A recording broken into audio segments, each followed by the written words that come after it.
The Kman and Tawrã Mishmis inhabit the two districts of Lohit and Anjaw districts in the eastern part of Arunachal Pradesh. They are Mongoloid in race and speak non-Bodic Tibeto-Burman group of language. They inhabit the different valleys of the tributaries of the Lohit River, namely Kamlang, Tiding, Dalai, Dav, Hali and Lati. The traditional house of the Mishmi tribe is constructed with wood, cane and bamboo. The roof is usually made of thatch. The house is erected on wooden or bamboo stilts with several rooms. The front room, known as Manthang or Haga, is the guest room. Every room in the house has a fireplace in which food is cooked. The common feature of the Mishmi house is a veranda in the front portion, which is known as Hada in local Mishmi dialect. The Mishmi Society is patriarchal, which is founded upon a network of relationship based on kinship. The consanguine and affinal kinship are accorded equal importance. Sorority and levirate are permissible, which happens in the case of death of either husband or wife. Polygamy is also accepted norm in the Mishmi Society. The Mishmis are adherents of the animistic form of religion. They revere Amik Matai or Ringa Japmalu, and also believe in the existence of several supernatural beings which are malevolent as well as benevolent. They are not ought to be offended but to be revered and appeased from time to time. The birth ritual of the Mishmis can be classified into two parts, that is pre-birth ritual and post-birth ritual. The ritual is usually conducted during the initial phase of the pregnancy of the woman. These rituals are performed for the well-being of both the mother and the child. The rituals are performed to ensure the safe delivery of the child without the fear of birth-related complications. It is generally believed that the suitable period for performing the ritual is during the waning phase of the moon. The pigs and fowls offered to the deities in sacrifice should be free from any form of deformity and illness. It is believed that if the livestock with any form of deformity is sacrificed, the deities will be offended and the real purpose of performing the rituals will not be served. The Damai Frappa or Bro Matai is a pre-birth ritual performed to seek the blessings of the deities for the woman who has conceived. The deities invoked are Matai or Jaw, Naming Frappa, Biakanyam or Kashakanang, Tabutazi, and Kasak or Damai. The ritual is performed simultaneously by three shamans known as Katuwat or Guag.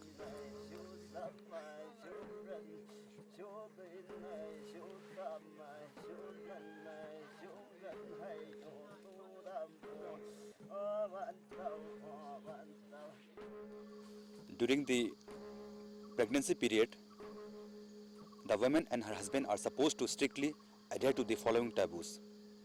As per the pre-birth taboos, that is, during the pregnancy period of the woman, the husband and her husband are supposed to strictly adhere to the taboos.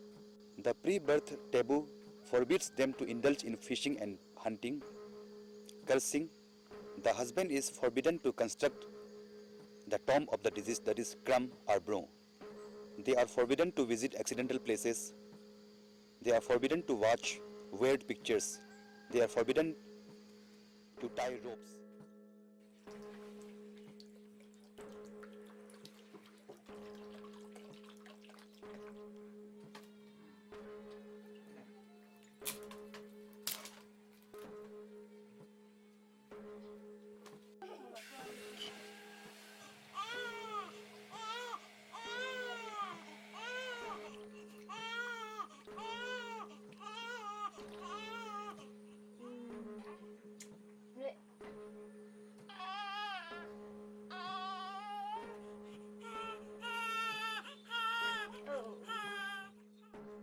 once a child is born, the parents strictly adhere to the following taboos. A particular kind of grass known as khalab or changun is hanged at the entrance of the house, indicating that visitors are forbidden to enter the house. The parents or elders of the house are forbidden to cut trees, pluck leaves. They are forbidden to make crafts or weave clothes. They are forbidden to dig earth. They are forbidden to attend death ceremonies. They are forbidden to construct tomb of deceased. They are forbidden from killing of animals, reptiles, insects, etc. They are forbidden from fishing. They are forbidden to tie ropes. The clothes of a female child is to be washed only after 4 days of her birth. The clothes of a male child is to be washed only after 5 days of his birth. As per Mishmi belief, the naming of the child is to be done within 5 days. It is believed that violation of the taboos would lead to tadriya. Tadriya means deformity of the child, or the child may become mentally or physically retarded. During this period, the mother is forbidden to cook food or engage in any household activity. Black thread is tied around the wrist and legs of the child to know the pace of the child's growth. Hair of the child not to be trimmed for a period of 1 year. The parents are forbidden to cut bamboo for 1 year.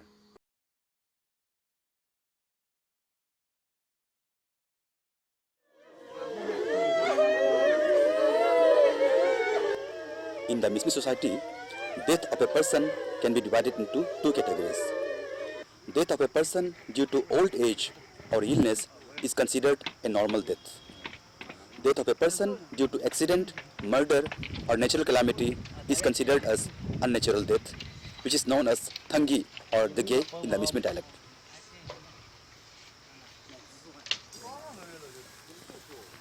The construction of a tomb known as kram or broom in the Mishmi dialect for the deceased is mandatory. The structure and design of the kram or broom varies according to the age and status of the deceased. The tomb for a child is completely different from that of adults. The slight variations in the design of the tomb reflect the nature of death of the deceased.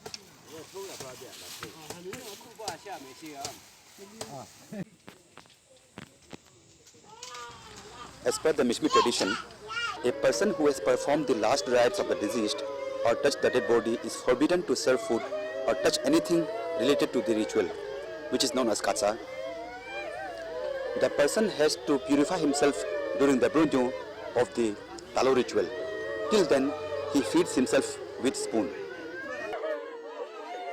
The next afternoon, the dead body is put in a coffin of rolled bamboo mat and tied horizontally to a bamboo pole with cane ropes. The dead body is then carried out of the house through the door known as kalip or kza and laid near the tomb for a while. A branch of Taranyo or Kathaukamplong is placed on the portion of the floor where the dead body was laid.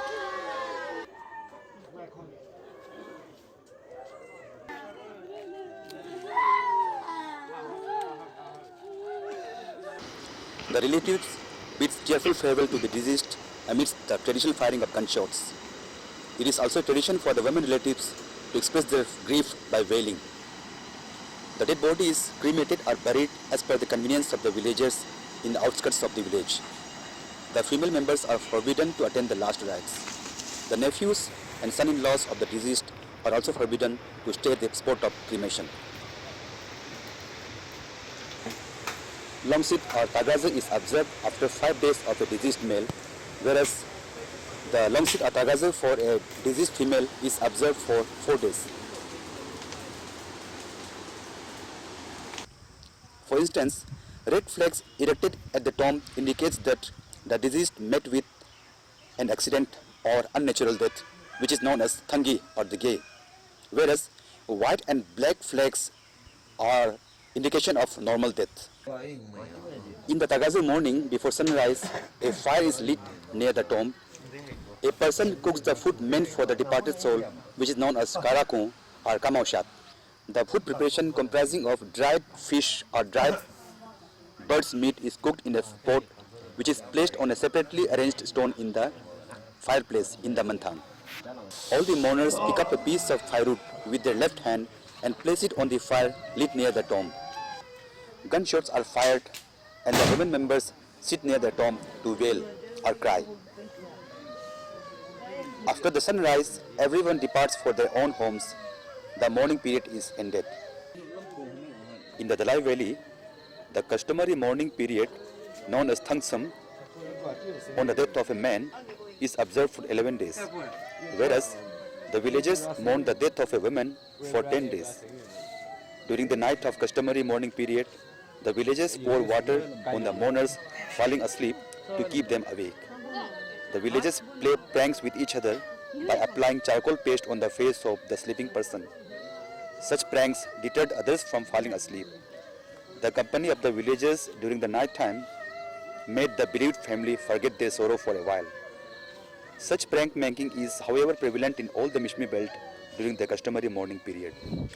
In the case of death of a male, the taboo known as Katsa is observed for a period of 5 days till Longsit or Tagaza by the whole village. During the taboo period, they are forbidden to indulge in agricultural activities and collect vegetables from the farms. The members of the family of the deceased observe the taboo for 10 days. In the case of death of a female, the taboo is observed for a period of 4 days till Tagraza or Longsit by the whole village. The members of the family of the deceased observe the taboo for a period of 9 days.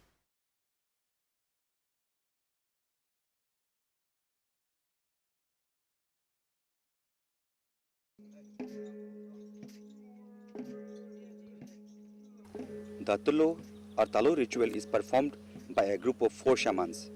The head shaman is known as Dikambring or Gwagdarang. He is assisted by an assistant shaman known as Madhu. The third one is known as Kayut or Gwagpaya. Jo Gwag is the fourth shaman. The Madhu normally performs the Taka or Tamla ritual also. The shamanic chants are accompanied with various musical instruments like Chikrau or Are, Mundong or Don, and Kachang or Gara. The shamans use the Chikrau or Are while performing the ritual.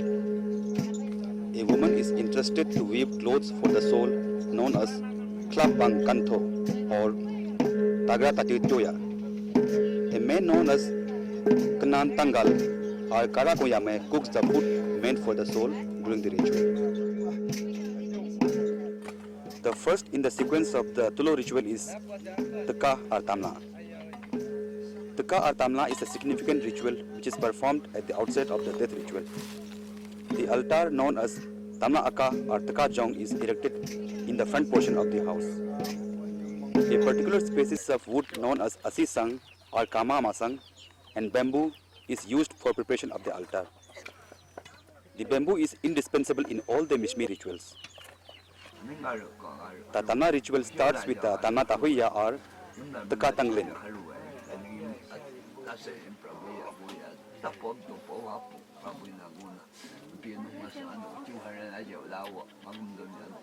This ritual is performed by the shaman known as Takakatuat or Tamladwak.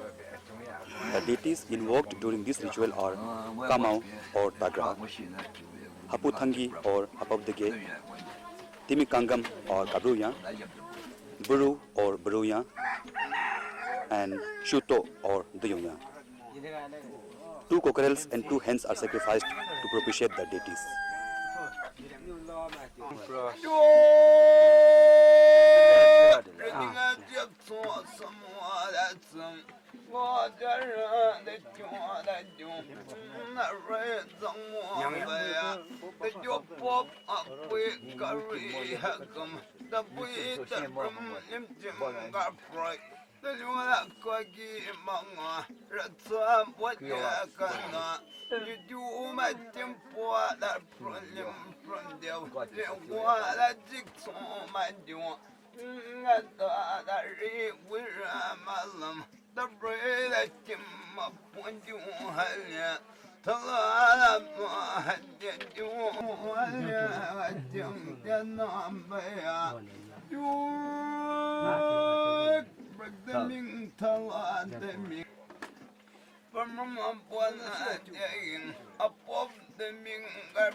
Bring by him some song, your Marugara, what you hang ever.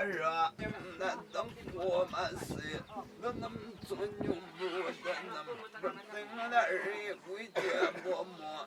Some had the Mary Bro had the Linda Braquiam, Talam, saying, right.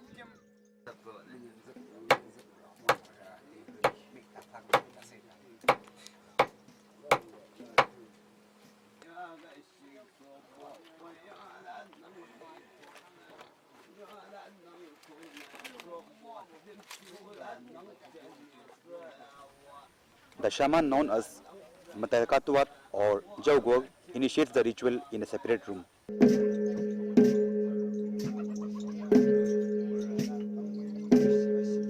The arrival of the guests.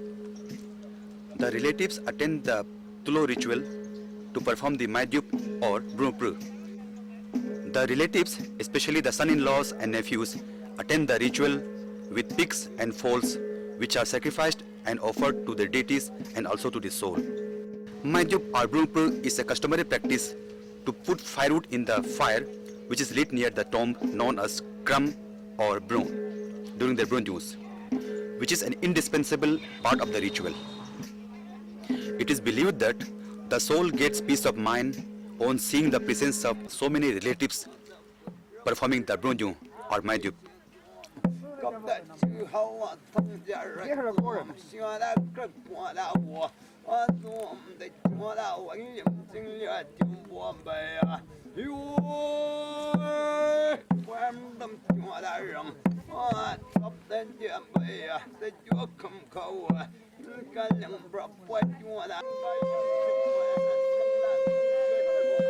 The main shaman, known as Kambring or Gwagdarang, arrives in the evening.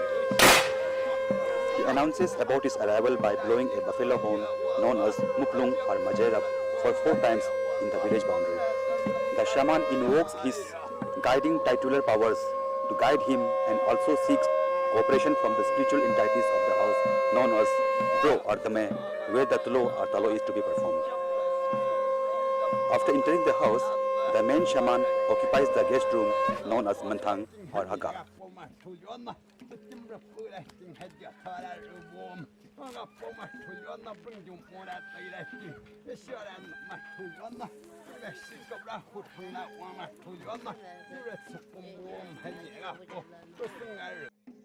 Jaw Tahuya or Matatanglin. The shaman known as Matayakatuat or Jawgol initiates the ritual in separate room. The Mataytanglin or Jaw Tahuya includes Tagatahuya, the Gay, Dapanaming and Mia Aprapa.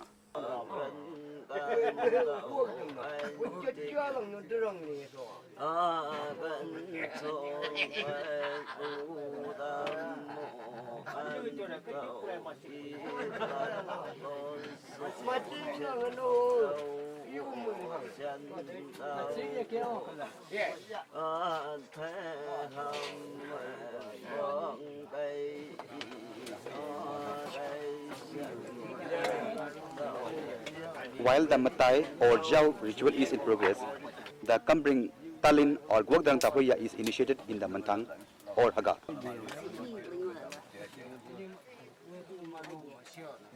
After the initiation of the Kambring Talin or Gwagdarang Tahoya, the Kambring starts the Hailangsung ritual. Through the performance of Hailangsung, the shaman invites the soul, known as Kamau or Tagra, of the deceased.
The next in the sequence is Tafra or the Mepea.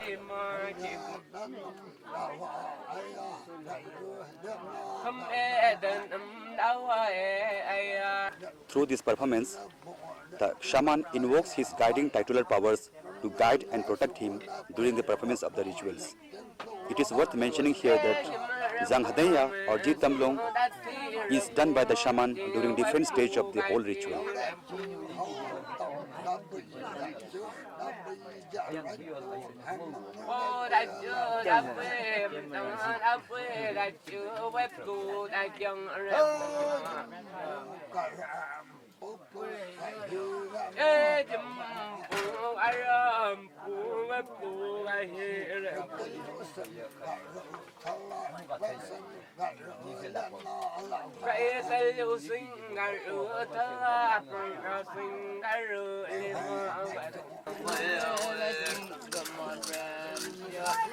The next in the sequence is Tamautamla or Tagaawea.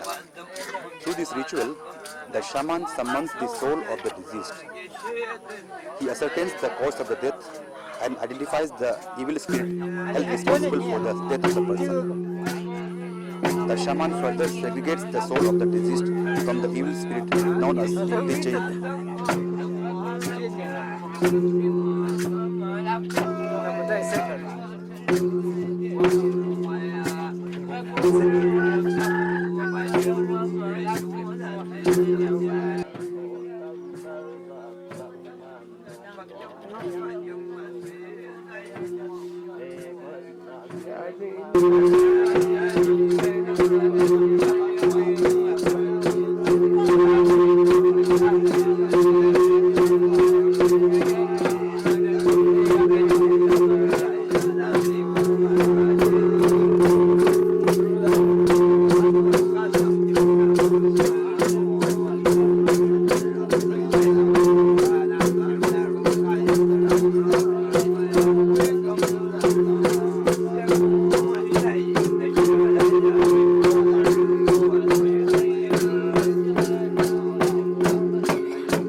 A mithun or bull is sacrificed at the altar.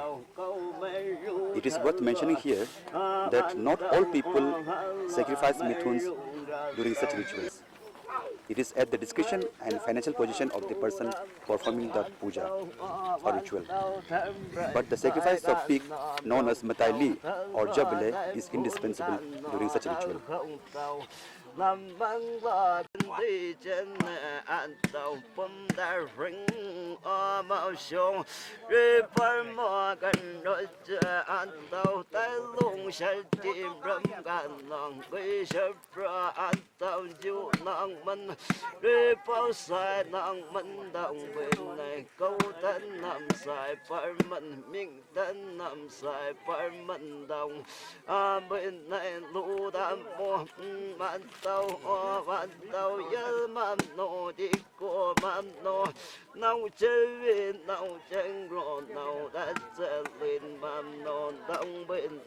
an tàu an tàu tới gan nó đã không gần tàu đi tung xem bờ sắp năm gần rồi chờ an tàu mấy ru gần lặng mà an tàu sức bộ cái sinh mình đi quan đan lòng gần rồi chờ an tàu hôn gió tròn đi qua bay sông bình man thần mấy ru tròn an tàu qua thanh ghi qua phong bình man thần an tàu sắp gần lận đang go gần lận an tàu tung xem bờ sắp năm lu đam bộ an tàu thêm rậy tay gan nó đã không gần tàu đi chăm như gần rồi chờ lu đam bộ an tàu hay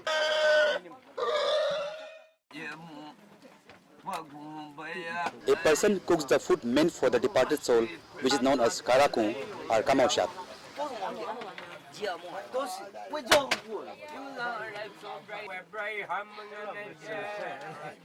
The next ritual is klaptamban or tagataki hangya. It is a ritual through which new clothes are offered so that the soul can wear in the next world. Food is also offered to the soul.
The next ritual in the sequence is known as Palongsa Tatayap. Memari Tatayap or Taga Memari Tayoya is the next ritual as per the sequence. Through this ritual, the Kambring or Gokdrang urges the soul to accept the mithun, pig and foal's sacrifice for him. He further urges the soul to take away the ornaments, utensils and other belongings before embarking on his journey to the next world.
the Kamring is performing the ritual known as Kachang Talong or Garalong.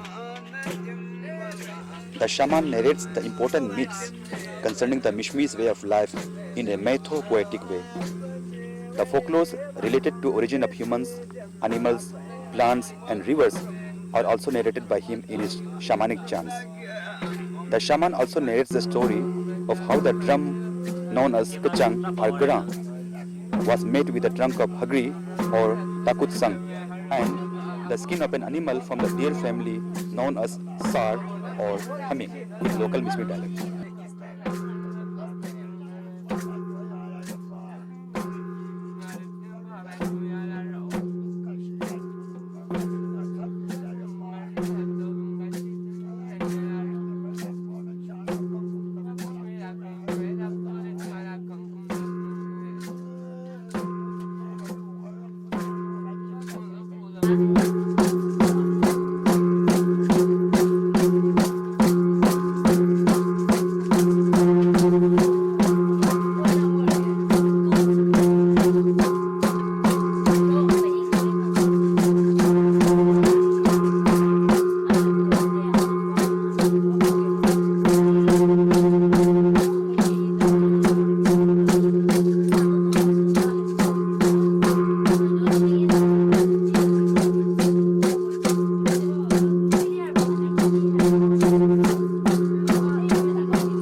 Tayo kasi ya.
The next ritual is known as Kalukapa or Kalapkapa.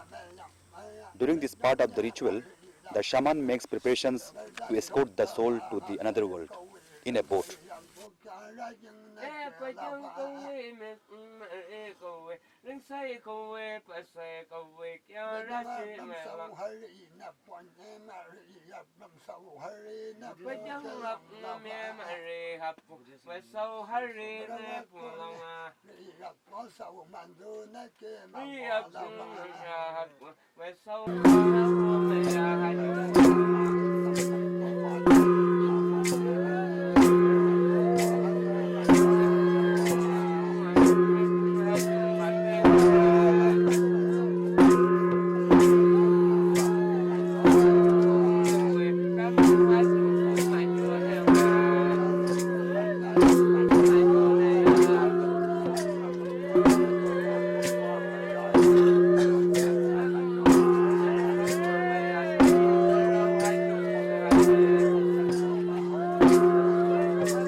Oh, oh, oh.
Kim,